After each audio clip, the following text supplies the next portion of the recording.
Japan is seeing a surge in tourism, with visitor numbers reaching record highs in early 2024, and there's no sign of it slowing down. The viral photos and videos of popular destinations wall-to-wall with people translates to waiting in long lines over and over, and no one wants to deal with that on vacation. For those who still want to visit, where can they get a moment of peace? To find an answer, I headed to northern Shikoku, specifically a city called Takamatsu, where the only thing I'd heard of note was the famous Art Island. What else was there to do? I planned out a 7-day trip and quickly discovered that it's actually a great place to have a peaceful retreat, but still enjoy the cultural uniqueness Japan has to offer. In this special episode of Tokyo and New York, I'll take you through my experiences exploring the city of Takamatsu and its surroundings. From breathtaking sights to unique cultural experiences, there's so much to uncover. Even after spending a full week here, I feel like I've barely scratched the surface. Takamatsu is a major city in Shikoku, the smallest of Japan's major islands. Because it is a port city, it's a great jumping-off point to many different experiences. There's a little bit of everything, whether it be exploring the small islands of the inland sea, including the famous Art Island, hiking up to temples that are part of the 88 Temple pilgrimage, or slurping your way through the udon capital while exploring the bustling city vibe. You can get to Takamatsu by train, ferry, or plane, making it a flexible destination to fit into any Japan travel itinerary, but I chose to fly so I would have more time to spend exploring, as the flight from Tokyo is only an hour and a half. Because of this, I also got to see more of Japan from above, which included a special aerial view of the inland sea as I descended into Takamatsu Airport. Once in Takamatsu, I could easily get to the downtown area via a 45-minute airport shuttle that cost around 1,000 yen. For Pokemon fans, when you visit, you may even be lucky to ride on a Slowpoke decorated bus. You can purchase shuttle tickets in the ground floor of the airport right before the exit, then hop onto the Takamatsu Airport limousine bus marked for JR Takamatsu Station.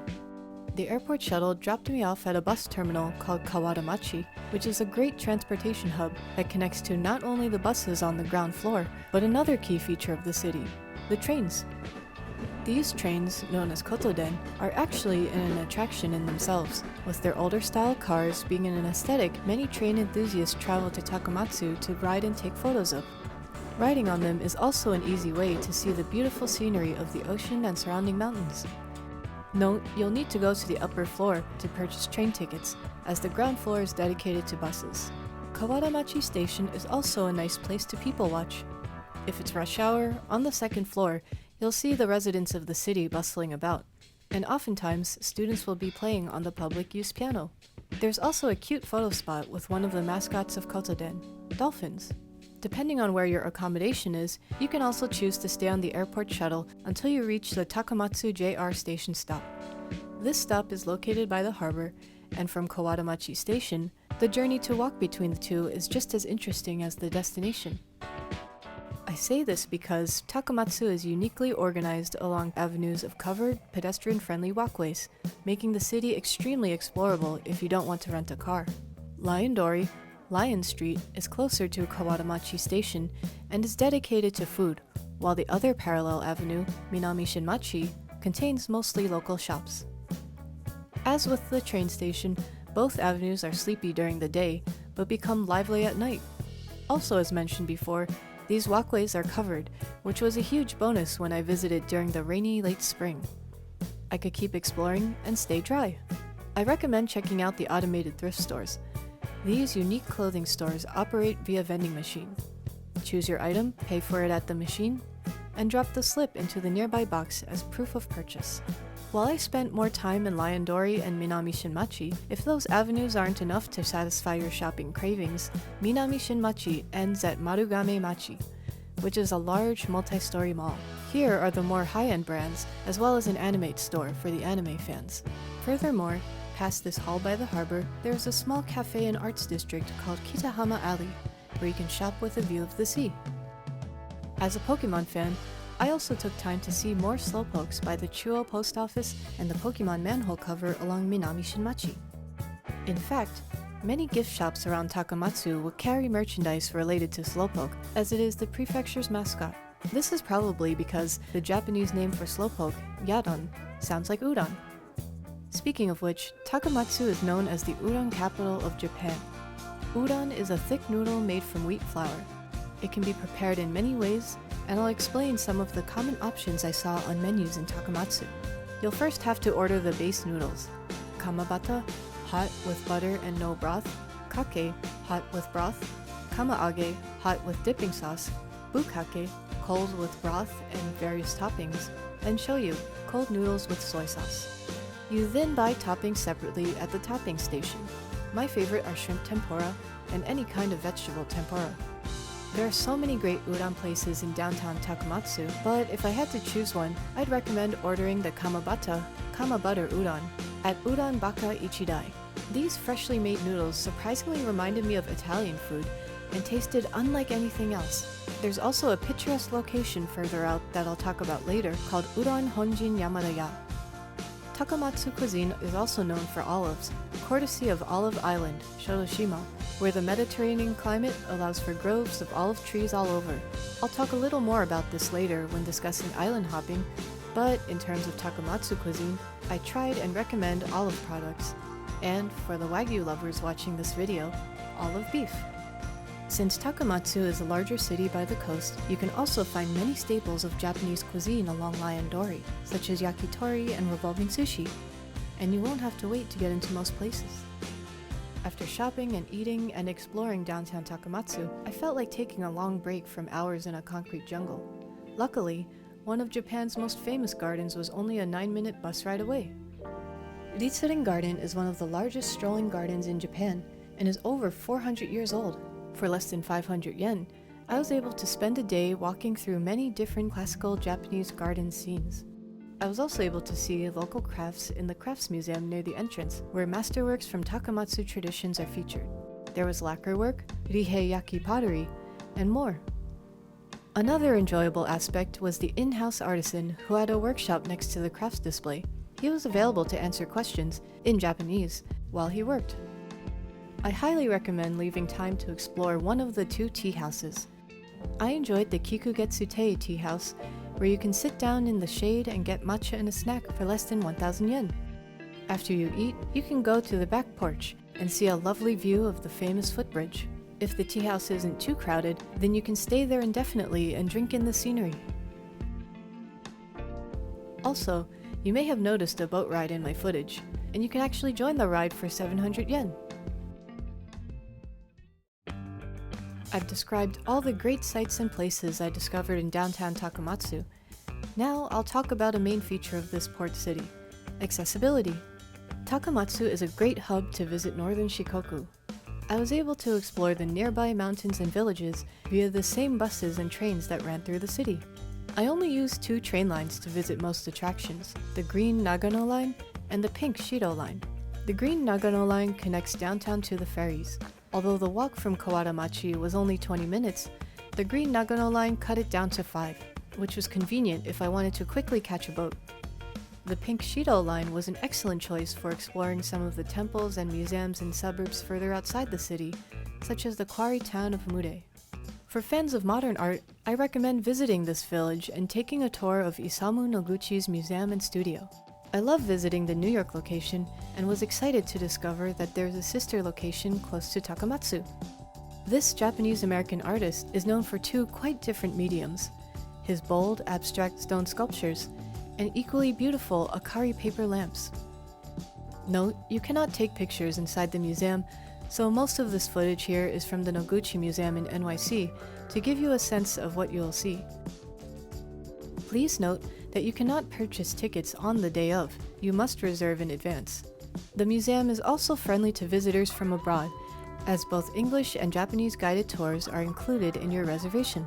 As you walk up to the museum, take note of the locally made stone sculptures along the way, which provide context for Noguchi's work.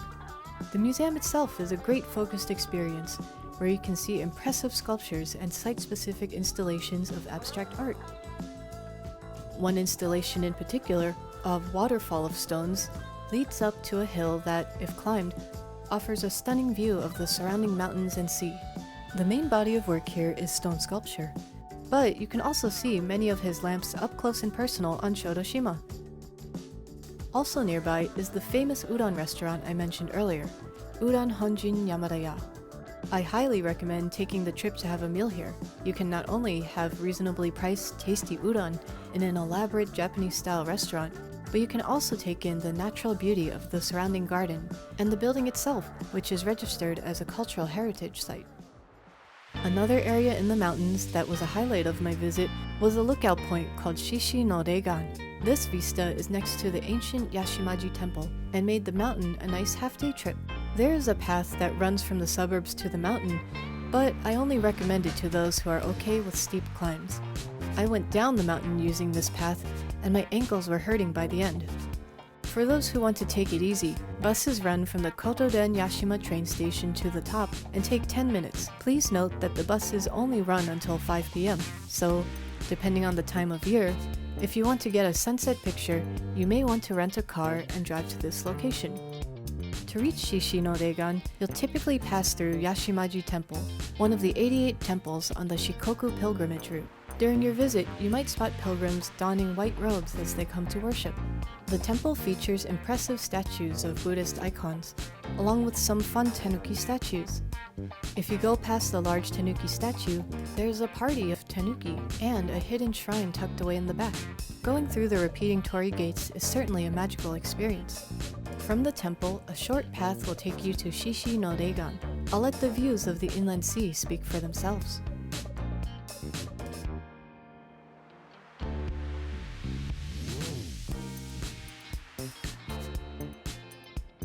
At the top, there are a couple stops for food and souvenirs, and you can also rest inside the Yashimaru building. You can spend a whole day exploring the mountain, especially if you like to hike, but make sure to leave time in your overall trip to island hop. Exploring the inland sea was the main reason I came to Takamatsu. There are 6 islands accessible from the city, and there is a lot you can do, ranging from a quaint Kiki's Delivery Service adventure on Shodoshima, to exploring real-life mythology on Megijima, to hopping to and from cutting-edge art installations on Naoshima. I'll share my experiences on 2 of these islands you can make day trips out of. Note, it's a good idea to take the earliest ferry possible unless you are staying overnight on one of the islands, as ferry service ends as early as 6 p.m. I ended up rushing exploring Shodoshima because of this, and underestimating the local transportation times, and a planned full-day trip turned into a half-day. Shodoshima is the largest of the islands. As mentioned before, I only had a half-day there, but I enjoyed spending time at Olive Park. This attraction is a pleasant walk through many gardens and olive fields, and the smell of olives is so relaxing. This is also the location where the live-action Kiki's Delivery Service was filmed. The park sells broomsticks if you'd like to recreate being a delivery witch. You can also visit the store featured in the movie, which has a charming interior and a cute assortment of crafts and gifts. Further down the road, I found more modern Noguchi sculptures, a Noguchi lantern room, and an olive-themed shop called Olive Garden of all things.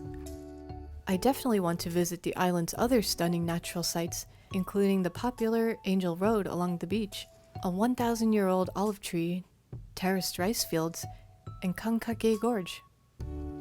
Please note that if you want to visit the gorge, it's recommended to do so during on-season or with a car. Otherwise, it'll be difficult to reach via public transportation. Yes, this happened to me. Finally, I arrived at Naoshima, the most famous island, Art Island. There were so many ways to experience art, from the iconic installations that greet you at the ferry, to the traditional galleries in the Chichu and Lee Ufan art museums.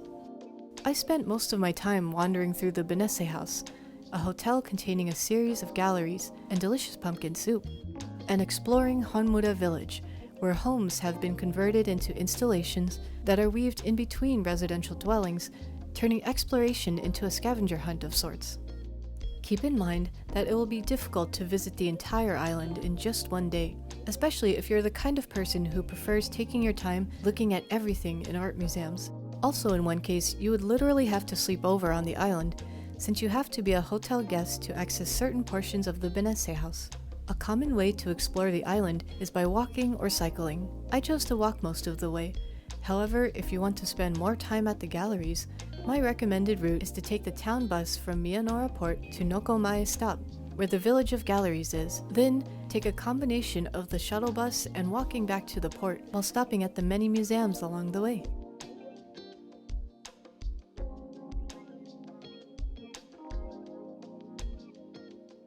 Like I mentioned before, you probably want to plan to arrive early because the last ferry from Naoshima is 6 p.m. or 8 p.m. for the slightly more expensive high-speed boat. In addition to the many museums and galleries already on the island, there's also the Setouchi Art Festival. I visited during an off year, but even without the festival, there was plenty to do. If you plan to visit during the festival, I would definitely dedicate a few days to island hopping, especially because the festival area extends to other islands besides Naoshima. Speaking of other islands, I want to dedicate this final section to places I didn't have time to go to but are of note. For the mountain areas to the east, I want to highlight one more place of interest, Shikoku Village. This is an open-air museum that features architecture from all over Shikoku since the 1600s. It provides a walkthrough of culture from all over the island if you don't have the time or car to explore. To the west, I wish I had more time to explore the town of Kotohira. There you can climb 785 steps to Konpira-san Shrine. The climb to the shrine has many shops and stop-off points, which seems reminiscent of Kyoto's Kyomizurera, but less crowded. Many of these places I discovered via the multilingual travel guides to Takamatsu and the surrounding area. These were located by the airport bus ticket area right before the exit doors.